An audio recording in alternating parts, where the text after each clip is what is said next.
Jane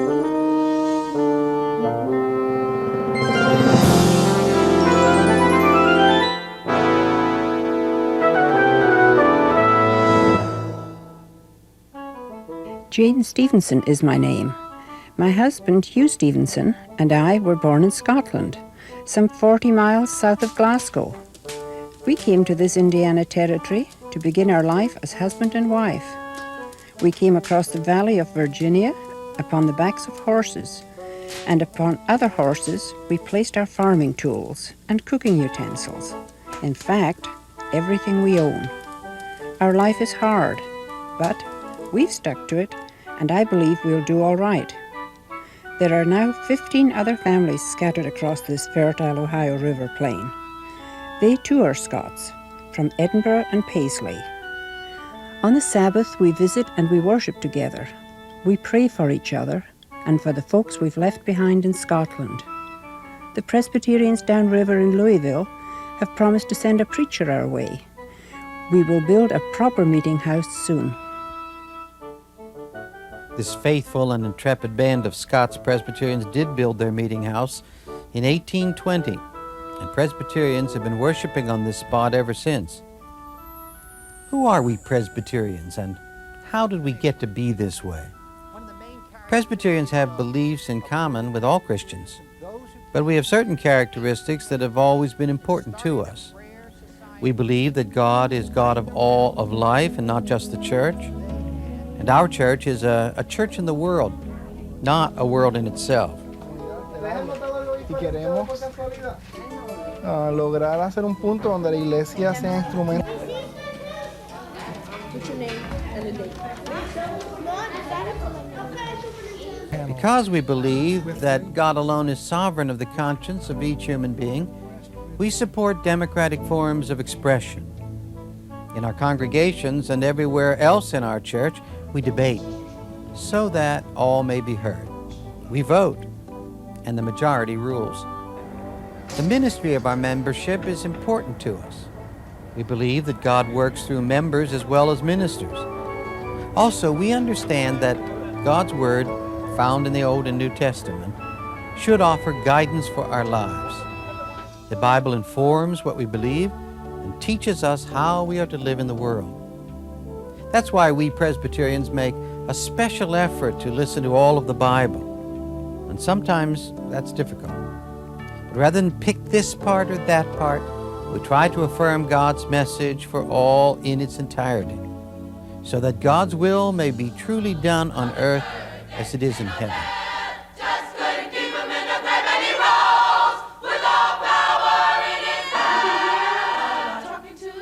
We order the life of our church this way today and have done so throughout our history, so that in our worship, teaching, and living, God may be honored.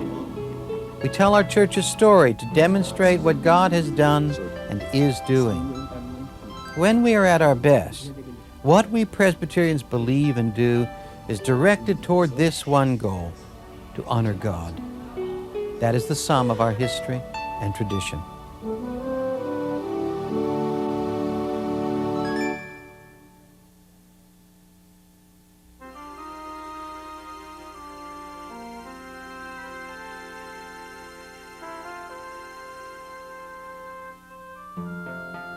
Presbyterians in the United States are one branch of the worldwide Christian family. To understand the Presbyterian story, it is necessary to begin with the story of the whole people of God. Presbyterians believe that God created the world and everything in it. But the Bible calls the reader's attention again and again to God's actions in the lives of particular men and women. We believe the Bible gives witness to God's saving activity in the world throughout human history. God calls women and men to service. God makes claims on people's lives.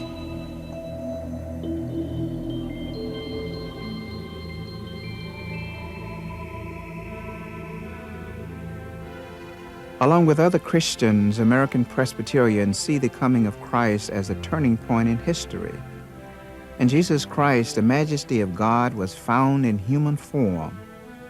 In his day-to-day life, Christ experienced the joys, anxieties, and fears common to all people.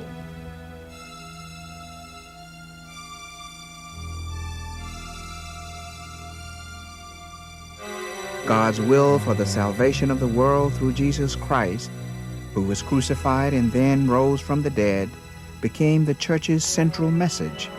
This message is the good news Christians proclaim to all the world.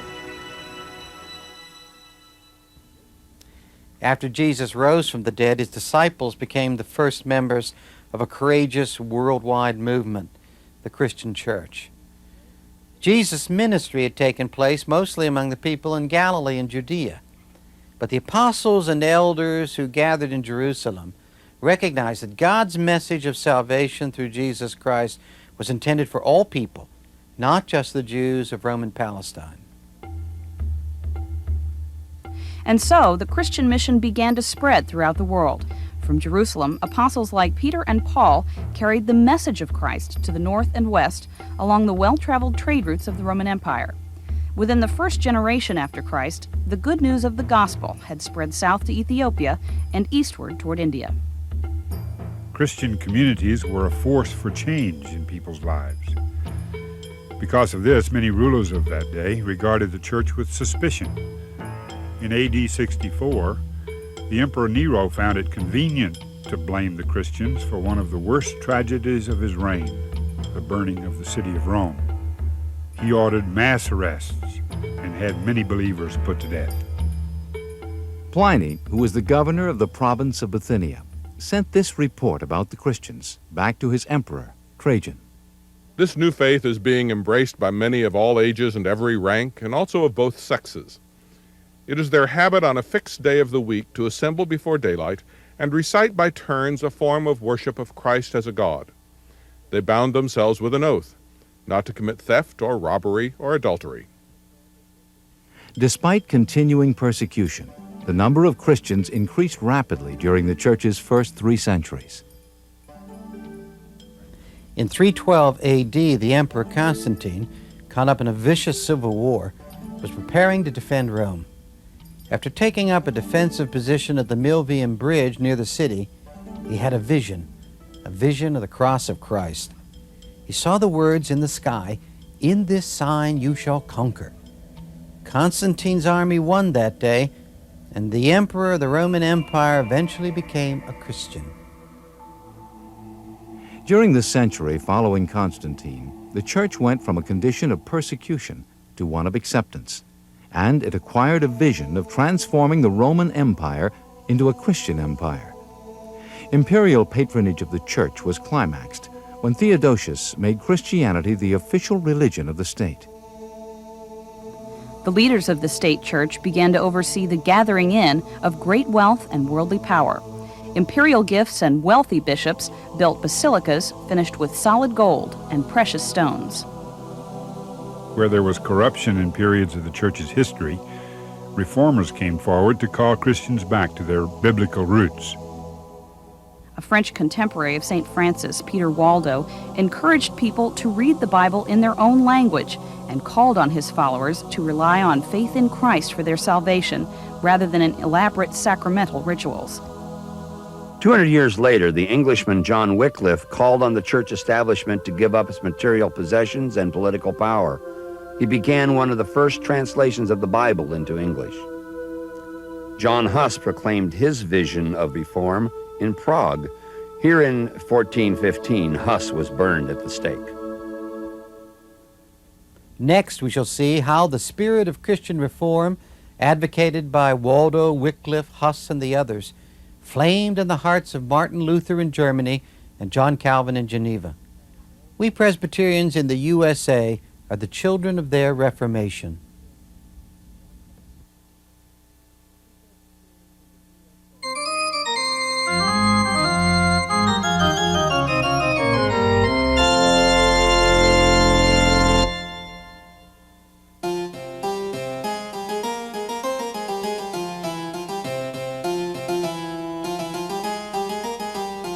The people of 16th century Europe lived in a period of Renaissance. It was a time of openness to new ideas in all areas of human endeavor, a time to question authority. It was also the dawn of the age of print. Johannes Gutenberg's newly invented press made books affordable so that the common people could buy them. Also, there was a rebirth of appreciation for ancient cultures and their accomplishments, along with a careful re-examination of the earliest texts of Christian writings. The Protestant Reformation of the 16th century was a religious revolution. It challenged Christians to return to their biblical roots. This revolution was carried forward by people like Martin Luther. His life and work eventually shook the foundations of Western civilization. In 1517 in Germany, this 34-year-old priest was a professor of biblical studies at the University of Wittenberg. After years of rigorous and disciplined prayer and study, Luther became convinced that Christians were called through faith to a direct relationship with God, a relationship which required no priestly middlemen. As Protestants, we Presbyterians see Martin Luther as one of our spiritual ancestors. But we trace our descent more directly from John Calvin. While in his 20s and a student in Paris, Calvin came under the influence of reforming Catholic scholars. The government's growing persecution of French reformers forced Calvin out of his homeland. He would live as an exile for the rest of his life. At Basel, in Switzerland, he completed his first of several editions of the Institutes of the Christian Religion. That same year, 1536, while traveling from Italy to Germany, John Calvin stopped at Geneva. The city had only recently adopted the Reformed faith and had driven the Roman Catholic Prince Bishop out of his cathedral on the hill. The fiery Protestant leader Farel persuaded the visiting Calvin to stay and help in the building up of what Farel hoped would be a holy city, established upon a foundation of Reformation principles. Now rid of the controlling bishop, some citizens of Geneva looked for less rigidity in the city's life. Instead, they found in Farel and Calvin zealous disciplinarians. After 2 years, a newly elected town council gave Farel and Calvin 3 days to leave the city. Within a year, a complete reversal of Calvin's fortunes occurred. The city council found it could not govern effectively without Calvin. He returned to Geneva, was installed in a fine house, and given a substantial salary.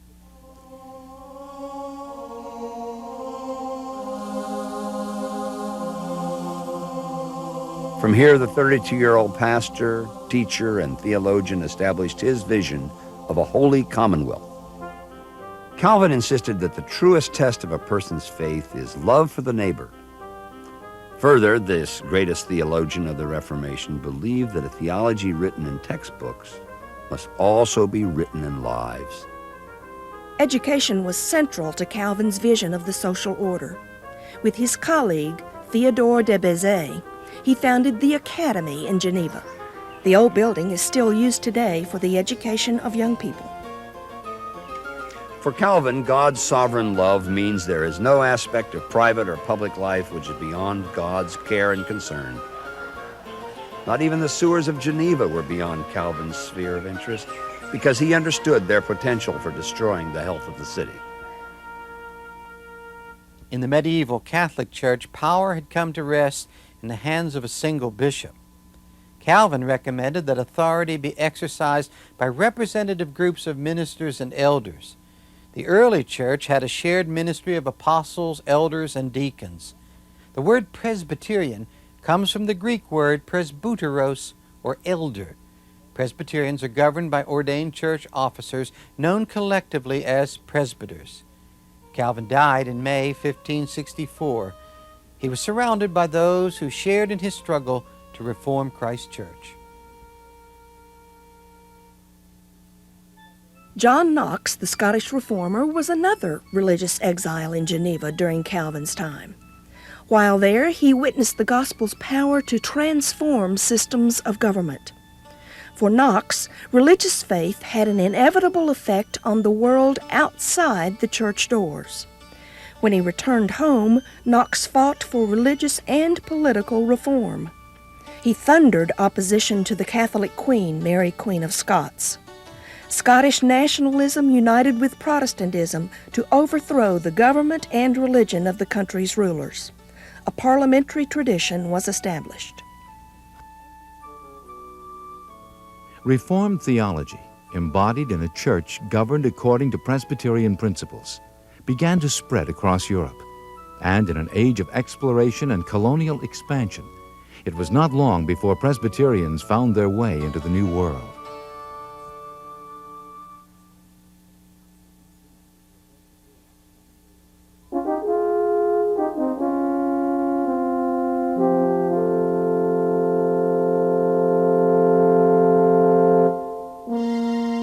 The first Presbyterians to make their way across the Atlantic to North America were not missionaries, but colonizers. The lands they came to claim had long been inhabited by people who lived as members of sophisticated nations and nomadic tribes. For Calvinists, coming to America was a God-given opportunity to establish a new social order based on the biblical covenant, a holy commonwealth. Throughout Catholic Europe and its colonies, Protestant reformers who had been condemned as heretics lived in terror. Presbyterians and other people of the Reformed faith fled from persecution in Europe and sought a fresh start in North America.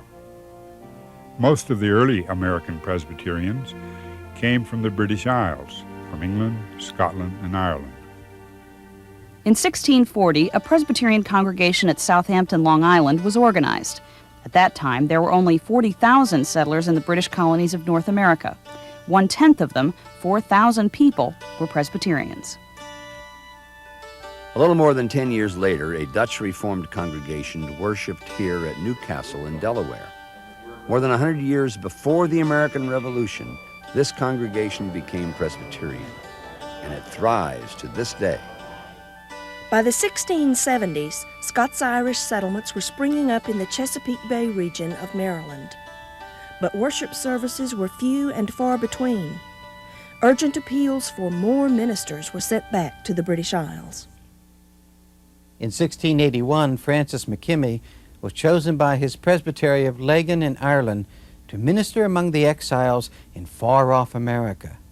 McKimmey's pioneering ministry took him up and down the Atlantic coast.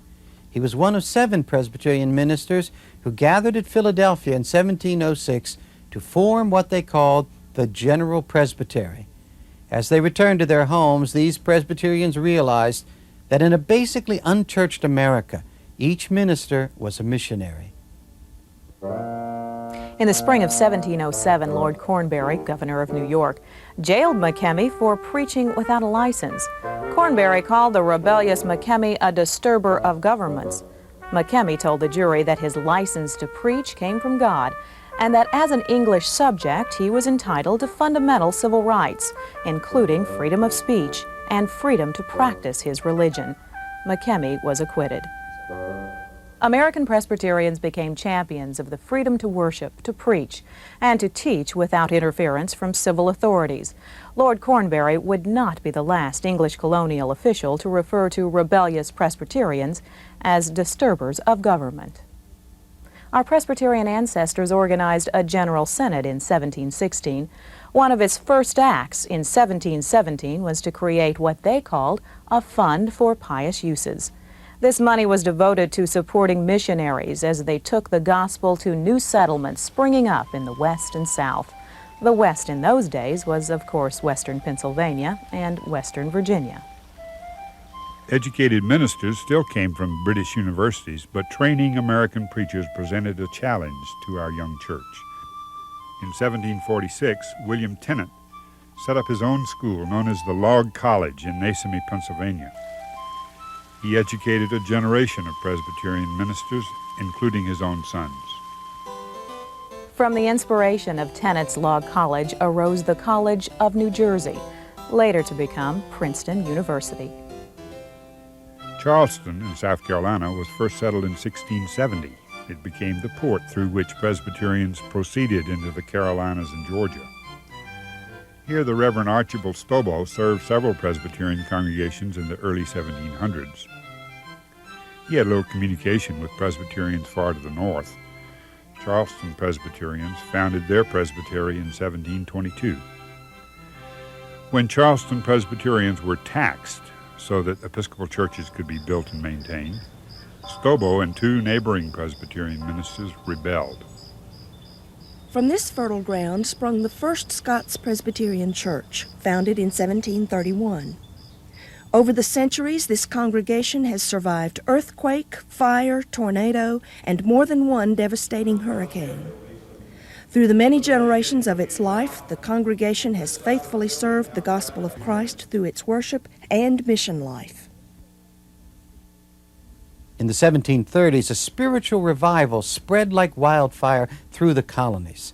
Inspired preachers exhorted huge crowds to experience a spiritual rebirth. For the revivalists, the personal experience of God's grace was of first importance. Presbyterians, caught up in the enthusiasm of this great awakening, were called the New Side, while Traditionalists came to be known as Old Side. Just as the New Side felt their opponents were lacking in grace, the Old Side were suspicious of anyone who would substitute emotional excess for right belief. In 1741, the Old Side and New Side divided into separate synods. It was the first division in American Presbyterianism, and it lasted 17 years. But even in those years of division, the Presbyterians moved forward in mission. David Brainerd, a 21-year-old student at Yale College, was caught up in the spiritual fervor of the Great Awakening. He threw himself wholeheartedly into mission with American Indians of New England, New York, New Jersey, and Pennsylvania. Another convert of the Great Awakening was Samson Occam. He was a Mohegan Indian who was ordained a Presbyterian minister and was sent as a missionary to the United Nations. He worked to establish Dartmouth College as a school for Native Americans. Because of the isolation of churches in colonial America, the Lord's Supper was usually observed only twice a year during a communion season lasting 3 to 5 days, according to Scottish custom. In 1747, the Synod of New York sent the Reverend Samuel Davies from the Presbytery of Newcastle as an evangelist into Virginia. One summer, in a 2-month period, he rode over 500 miles on horseback over wilderness trail. He preached more than 40 times near Hanover, Virginia, and in 1755 he became one of the 7 organizers of Hanover Presbytery. Davies was a gifted poet, preacher, and educator, and he included within his ministry the African slaves who lived in the homes of his parishioners. He was allowed to baptize more than 100 of them, and friends in England sent Bibles and Watts hymnals for distribution to the African congregation. Davies and others also taught many of the African slaves to read. In 1758, Old Side and New Side reunited into one Presbyterian church. However, just as religious controversy among Presbyterians was declining, political controversy was increasing. By the 1770s, the people of colonial America were divided over urgent calls for independence. Presbyterians were found on both sides before and during the Revolutionary War. In many households, it was sons against father, family against family. On the battlefield, many of General Washington's general staff were Presbyterians. In the midst of the Battle of Springfield, New Jersey in 1770, American soldiers were running short of gun wadding, so the Reverend James Caldwell rushed inside First Church. He grabbed a handful of Watts hymnals from the pews, and he gave them out to the waiting troops, shouting, "Put Watts into them, boys." Another American patriot, Ann Schuler, rushed into her wheat fields near Camden and set them ablaze rather than allow the enemy troops to provision themselves. Back in London, Horace Walpole rose in Parliament to denounce the American Revolution as that Presbyterian rebellion. In all, 9 Presbyterians signed the Declaration of Independence. The Reverend John Witherspoon was the only active clergyman to pen his name. This act of rebellion could have cost each one of them their lives. As our national government was getting itself organized under its new Constitution, our Presbyterian Church was getting itself reorganized. We will pick up our story in Philadelphia, May 1789, when John Witherspoon convened the first General Assembly of the Presbyterian Church in the United States of America.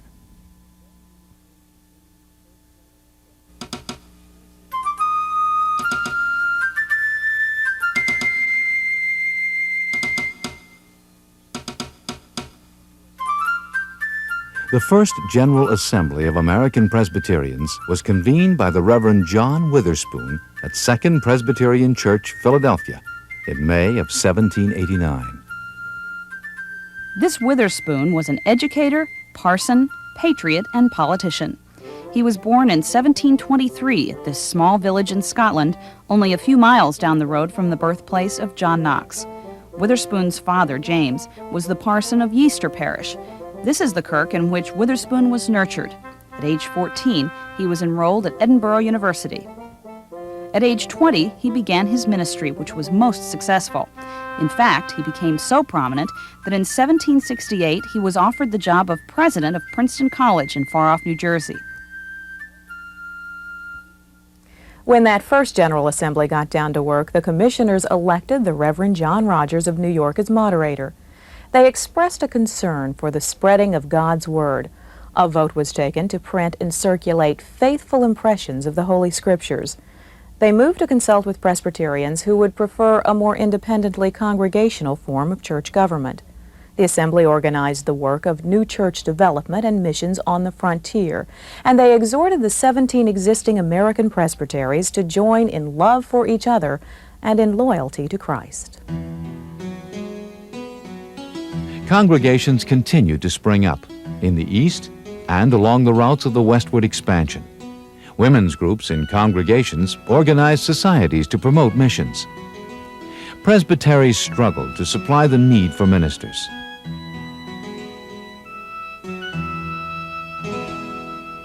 In order to conduct mission more effectively and out of concern for the unity of all Christians, Presbyterians and Congregationalists adopted a plan of union in 1801. This multiplied the founding of congregations, which some people called Presbygationalist, across the American Midwest. The First Presbyterian Church of Chicago was organized under this plan. The following year saw the creation of the General Assembly's Standing Committee on Missions, with the Reverend Ashbel Green as chair. Presbyterians resolved to send more missionaries among the American Indians. One of these missionaries was Gideon Blackburn of Tennessee. He founded churches in Nashville and northern Alabama, preached among the Cherokees, and taught men, women, and children the fundamentals of reading, writing, arithmetic, as well as the Christian religion. Blackburn also tutored his slave, John Gloucester, who accompanied him on the missionary trail. Blackburn then gave Gloucester his freedom. Moving to Philadelphia, John Gloucester was licensed to preach by that presbytery, and in 1807 organized the first African-American Presbyterian congregation. The interesting thing about Gloucester is that while he pastored that church in Philadelphia, he also had to spend part of his time raising money in order to purchase the freedom of his wife and his sons who remained in slavery. Gloucester was not only involved in preaching and administering the sacraments and engaging in social work amongst the free black population in Philadelphia, he was also concerned about other blacks who remained in slavery in the South. As in John Calvin's time, faithful Presbyterians in the United States set a high value on education. Seminaries were created to assure excellence in the training of ministers and missionaries, but energy and money was also committed to the forming of hundreds of colleges and schools across America. The educational process began with the youngest, in Sunday school, and proceeded beyond the graduate level. This high value we set on universal education is an important component of who we are as Presbyterians. Samuel Austin Worcester, a native of Vermont, spent his career as a teacher and pastor to the Cherokee people.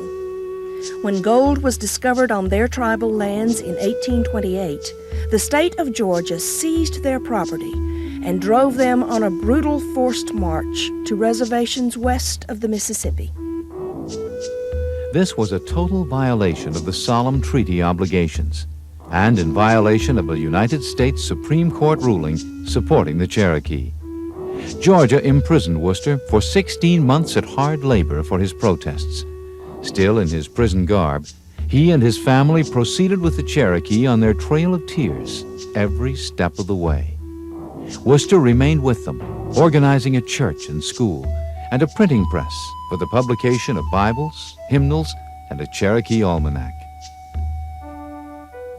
A young United States was becoming a global political and trading power, and Christians were feeling the need to take the gospel to Africa, Asia, and the islands of the Pacific. In 1810, a diverse group of concerned Protestants, including Presbyterians, organized the American Board of Commissioners for Foreign Missions. In 1831, the Synod of Pittsburgh founded its own missionary society.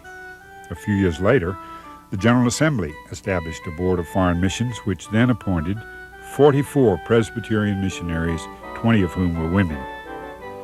In fact, as time went on, the majority of American Presbyterian missionaries were women. Enthusiasm for missions around the globe and across North America was fueled by a new wave of evangelical activity known as the Second Great Awakening. Preachers called Americans first to faith in Christ and then to a crusade for social reform. This did not play well with defenders of theological orthodoxy. Once again, division threatened the church.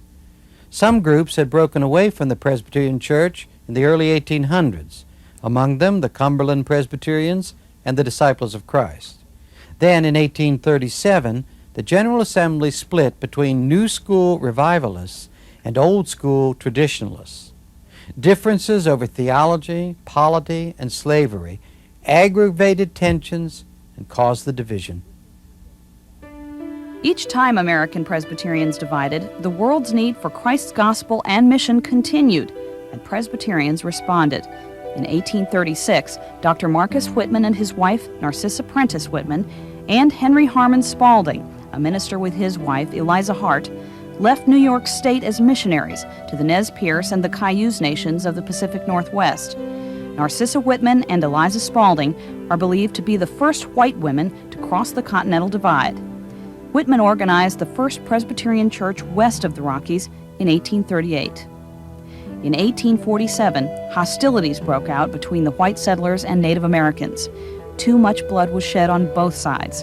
A raiding party attacked the Whitmans' outpost on November 29th, and they were among the 14 Christians found slain.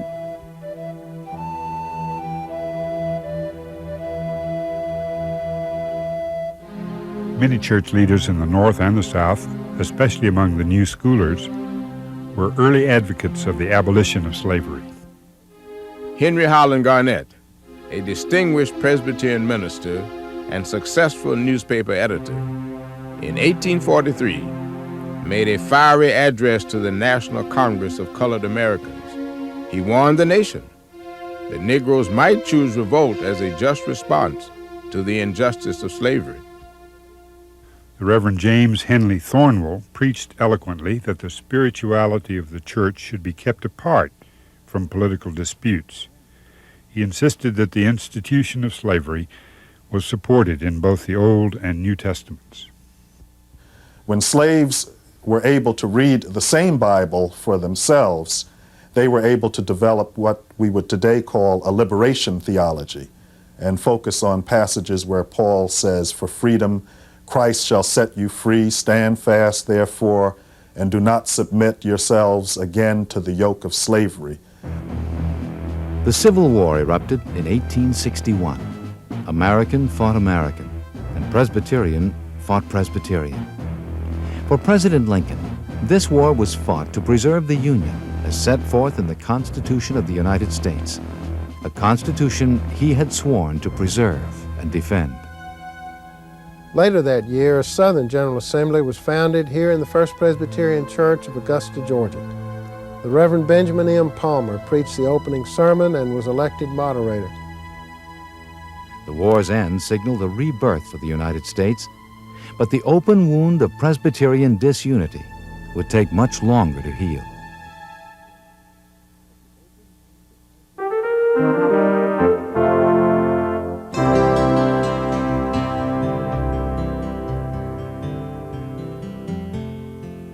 Heartbreak and bitterness were driving the affairs of our nation at the close of the Civil War. The Northern General Assembly adopted a new set of standards for readmittance to their church. Before Southern Presbyterians could be reconciled to the fellowship, they had to formally admit that secession had been a sin and renounce their error of ever having considered slavery a divinely endorsed institution.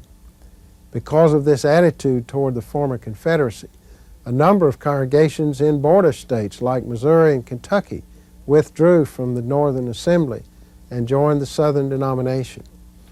For more than 120 years following the Civil War, Northern and Southern Presbyterians would remain divided. So by 1869, there were three principal branches of American Presbyterianism. The chart looks like this. The denomination that came to be known as the Presbyterian Church in the United States and referred to as the Southern Presbyterian Church had united its old school and new school factions. The United Presbyterian Church of North America was made up of two American branches of dissenting churches of Scotland, who united before the war in 1858. In 1869, the old school and new school in the North agreed to compromise on their outstanding differences. So the Presbyterian Church in the U.S.A. was formed. These Presbyterians understood the church's mission as a great struggle for the soul of this country. They organized under the battle cry, "One Nation for Christ." Presbyterian ministers had moved west with the growing population to establish congregations.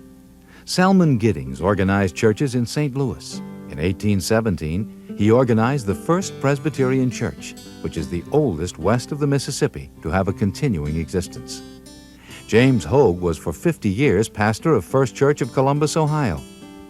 William McWhirr organized the First Presbyterian Church in Florida at St. Augustine in 1824.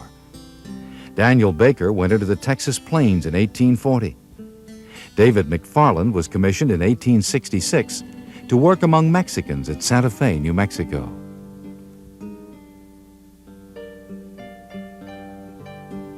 In 1852, William Spear, a former missionary at Canton, China, began work in San Francisco among 30,000 Chinese immigrants. In the post-Civil War years, all three Presbyterian churches expanded their missions among the 4 million newly freed Negroes in the South. The Northern Presbyterians supported people in mission like Lucy C. Laney, the daughter of slaves and founder of the Haynes Normal School at Augusta, Georgia. In the Southern Church, men like the Reverend Charles C. Jones of Georgia and the Reverend John B. Adger of Charleston, South Carolina, pioneered religious instruction for slaves. Other Southern missionaries continued this work to freed men after the war. Knoxville College was begun as an extension of that Christian commitment to freedmen after the war. Founded in 1875, the current enrollment of the college is more than 1,000 students.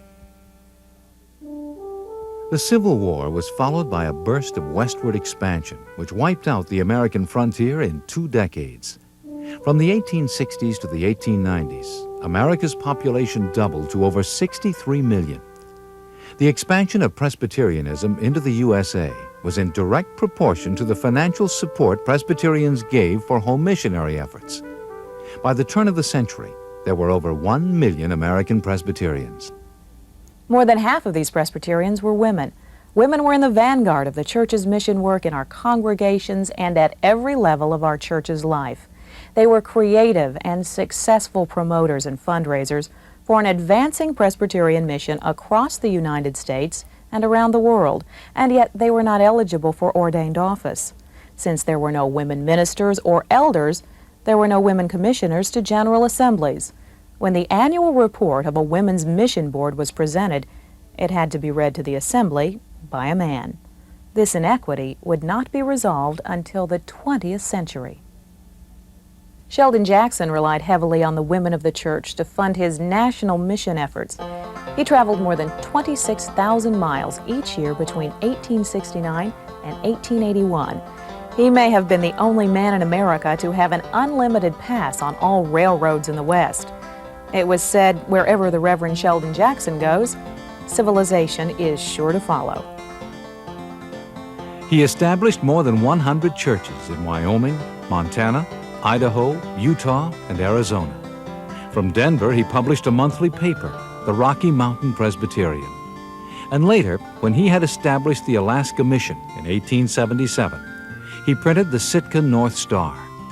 In 1884, he was appointed Superintendent of Education for Alaska, where he introduced public schooling in 1885.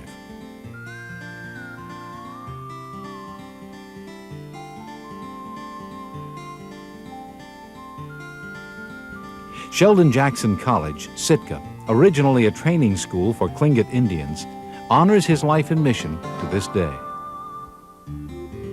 Amanda McFarland was a co-worker with Jackson. She also became prominent as an educator and community organizer. She was the first resident Presbyterian missionary to work in Alaska. Although she had only minimal medical training, she often acted as a doctor and nurse, teacher and preacher in the villages where she worked. At the start of the 20th century, Presbyterian mission in our cities was constantly expanding. Neighborhood houses for immigrants were established in all major cities. For example, in San Francisco's Chinatown, Donaldina Cameron and her colleagues rescued more than 1,500 Chinese women and girls from slavery and prostitution. For 40 years, she worked to provide the women with literacy, occupational training, and opportunities for further education. She became known among slave owners as the White Witch. She signed her letters Lo Mo, which means Little Mother. Donaldina Cameron retired in 1938. Cameron House and its ministry in Chinatown continues as an inspiration to the whole church. Presbyterians have lots of things in common with other Christians, but they also have certain characteristics, things that they emphasize. These include right belief and righteous living, but to a certain end. That is, not to save their souls or not out of arrogance, but so that God can be honored. In the movie, The Wizard of Oz, when Dorothy landed in Oz, if she'd been a Presbyterian, the first thing she would have done was to establish a church where there could be preaching and the sacraments, which for Presbyterians are visible words. But then she would have established a school, a hospital, and a missionary society. And the end would have been the same, so that God could be honored.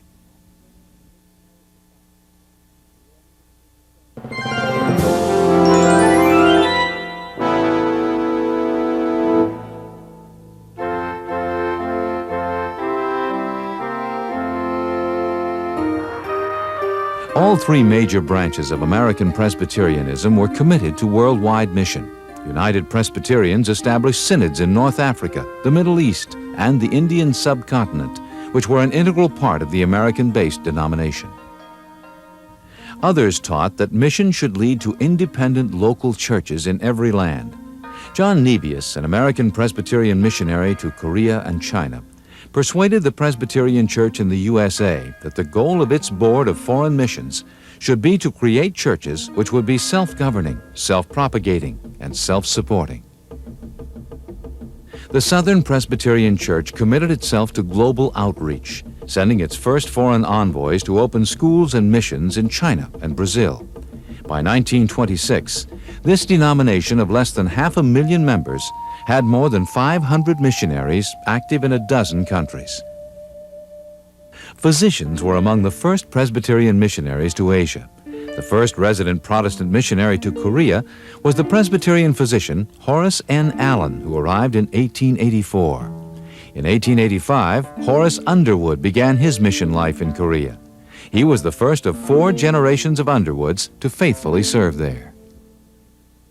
Today, 2 of the several Presbyterian denominations in Korea count more than 2 million members in almost 6,000 congregations. Samuel Lapsley and William Sheppard were appointed as missionaries by the Southern Church in 1891. They established the American Presbyterian Mission in the Congo. Lapsley died of a fever shortly after his arrival in Africa, but Sheppard continued the work for decades. Sheppard mastered languages and dialects and became a familiar figure aboard the Southern Presbyterian mission boat, the Lapsley. William Sheppard was later joined in Africa by William Morrison. Together, they struggle to call the world's attention to atrocities being committed upon Africans by European colonial powers. For example, these children in Morrison's parish had their hands cut off by the Belgian overseers for not gathering their rubber quota fast enough.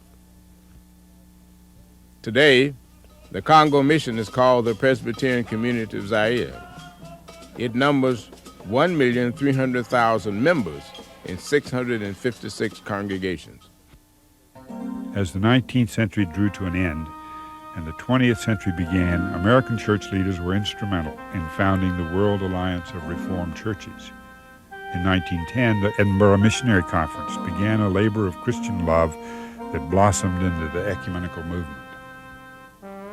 In 1912, Woodrow Wilson, an active Presbyterian elder and a former president of Princeton University, was elected President of the United States. As president, this same Woodrow Wilson would lead the United States in a war designed to make the world safe for democracy.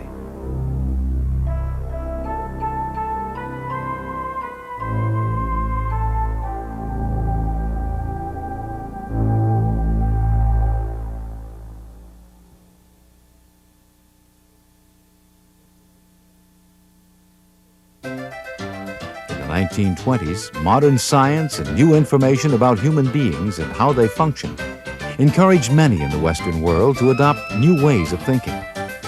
New tools were forged for the study of the Bible. Many Christians believed the time had come to tell these timeless truths using the images of a new day.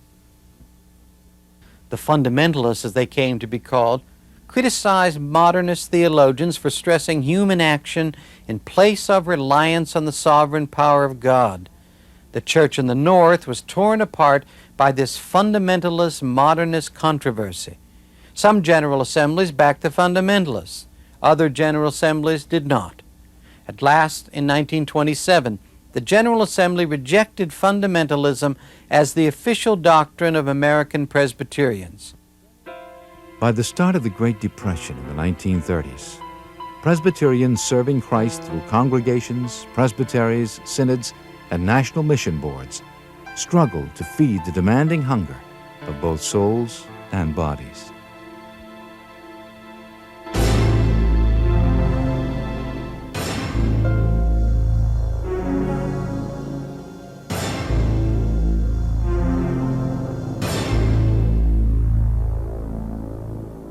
At the conclusion of the Second World War, some Christians believed that strengthening the unity of Christ's church would give support to a lasting peace.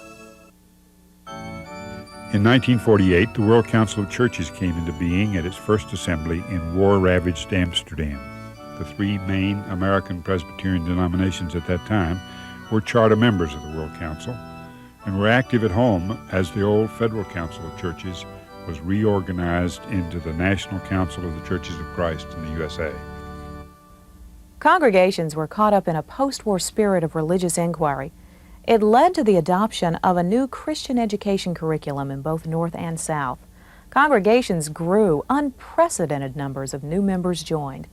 The 1950s were a time of tremendous economic growth in the United States. Congregations in suburban neighborhoods prospered. In 1958, the Presbyterian Church in the U.S.A. and the United Presbyterian Church of North America joined together to create the United Presbyterian Church in the U.S.A. This new denomination of American Presbyterians included congregations in every state. The first deaconesses were ordained at about the time of World War I. Then in 1930, the Northern General Assembly voted to admit women elders. Those opposed to women's ordination believed that God's holy word found in the Bible supported their opposition. Margaret Towner, the first woman pastor in the North, eventually became vice moderator of the General Assembly. Rachel Henderlight, the first woman ordained minister in the Southern Church, was later elected president of the Interdenominational Consultation on Church Union. It was exciting to meet the 10 people from the other churches and to see how alike we were in our thinking, after all.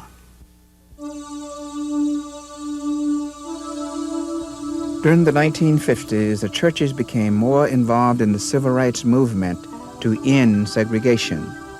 African American Presbyterians North and South were involved in the struggle. In 1963, the stated clerk of the United Presbyterian Church, Eugene Carson Blake, was arrested outside Baltimore for participating in an attempt to desegregate an amusement park. A month later, he and hundreds of other Presbyterians from South and North joined in the March on Washington. But the civil rights movement had its deepest impact on our Southern churches. There, issues had to be faced congregation by congregation and presbytery by presbytery. In time, Union presbyteries would be organized in the border states. In 1969, new negotiations were opened in hopes of reuniting the Northern and Southern Presbyterians. This effort would require 17 years of hard work. I was born in China, son of missionary parents. I was born on what was called and publicized as a Southern Presbyterian mission station. It was up in Jiangsu province, which everybody in China calls North China. And the Northern Presbyterian Church was in China too. And guess where they were? They were down in Canton, which is in South China. And that never did make any sense to the Chinese. And it never made any sense to the Americans why there should be a split church holding on to the hostilities of a civil war that was over 100 years old.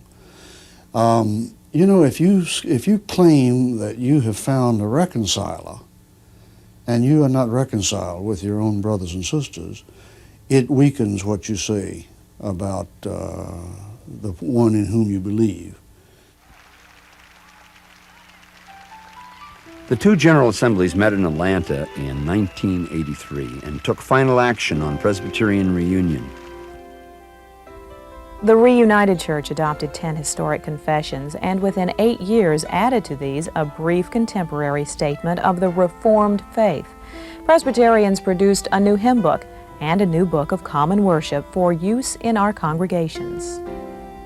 In 1988, the national offices of the former denominations were consolidated and found a new home on the banks of the Ohio River in Louisville, Kentucky. Here, church workers carry out the tasks assigned to them by each General Assembly. God's world is diverse. Our nation is diverse, a nation of different races and cultures. All this affects the church. A singular challenge for Presbyterians at the end of the 20th century is whether we are willing to put time and money into nurturing our faith and our church. Throughout history, Presbyterians have attempted to live in accordance with God's covenant in Jesus Christ. Sometimes that has led to disagreement and fragmentation, but Presbyterians have always sought to honor God through worship and mission. And always, Presbyterians have rediscovered unity in their common love of the gospel and have found strength for the journey in the loving community of their congregations.